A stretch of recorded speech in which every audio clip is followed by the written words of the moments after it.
Өнөөдрийн хичээлээр бид IELTS speaking, шалгалтын үеэр асуултад байнга давтагддаг үгсээс хэрхэн зайлсхийж, өөрийн үгийн баялаг, дүрмийн бүтцийг үр дүнтэйгээр ашиглан өндөр оноо авах арга техникүүдийг судална.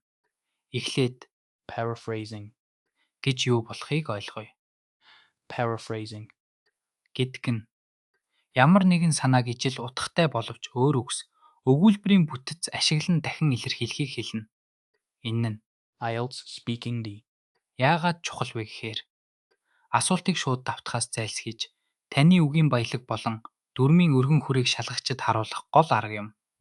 paraphrasing, Хийх нэг энгийн арга бол ижил утгатай үг буюу synonyms, ашиглах, жишээлбэл good, гэдгийг beneficial, гэж хэлж болно.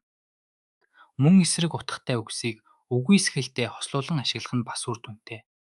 not bad, Гэдэг нь good, гисэнтэй ижил утгатай болно. Эдгээр аргууд нь таны lexical resource IIG, өргөжүүлж шалгуурын асуултыг давтахгүй байхад туслана. Энэ слайд дээр бид band, 6.1 болон band, 8.1 хариултуудын ялгааг харъя. band, 6.1 хариулт нь yes, I like to travel because traveling is fun, гэж асуултын үгсийг шууд давтсан байна. Харин band, 8.1 хариулт нь absolutely, I'm quite keen on exploring new places as it's incredibly enjoyable, гэж хэлж travel, гэдгийг exploring new places, fun, гэдгийг incredibly enjoyable, гэж маш уран чадварлаг орлуулсан байгаа биз. Энэ бол жинхэнэ paraphrasing, юм. Заримдаа бид яг юу хэлэх гээд байгаагаа илүү тодорхой болгохын тулд эсвэл өөр үгээр илэрхийлэхийн тулд тусгай хэлц үгс ашигладаг. Жишээлбэл in other words, буюу өөрөөр хэлбэл эсвэл to put it differently. буюу өөрөөр тайлбарлавал гэх мэт. Мөн What I mean is, гэдэг хэлсэн таны санааг тодруулахад тустай. Эдгээр хэлц үгс нь таны яриаг илүү уян хатан баялаг болгоно. Одоо жинхэнэ ярианд paraphrasing IIG, хэрхэн ашиглаж болохыг жишээ дайлгаас харъя. Шалгагч асууж байна. do you enjoy spending time with your family? Нэр дэвшигч шууд Yes, I enjoy spending time with my family. гэж давтахаас зайлсхийж Find immense pleasure in engaging with my relatives. гэж хариулсан.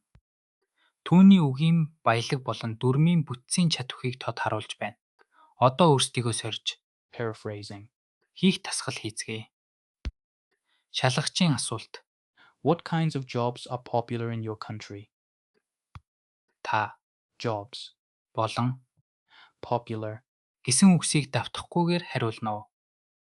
Зөв хариулт бол Б. Яагаад гэвэл Б хариулт нь Jobs. ийг Occupations. Roles. гэж Popular. ийг Common. гэж маш сайн орлуулсан байна.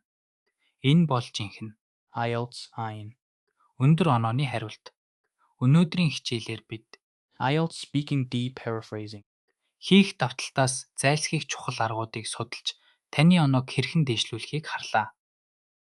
Дасгал хийж Lexical resource. болон Grammatical range E. баяжуулаарай.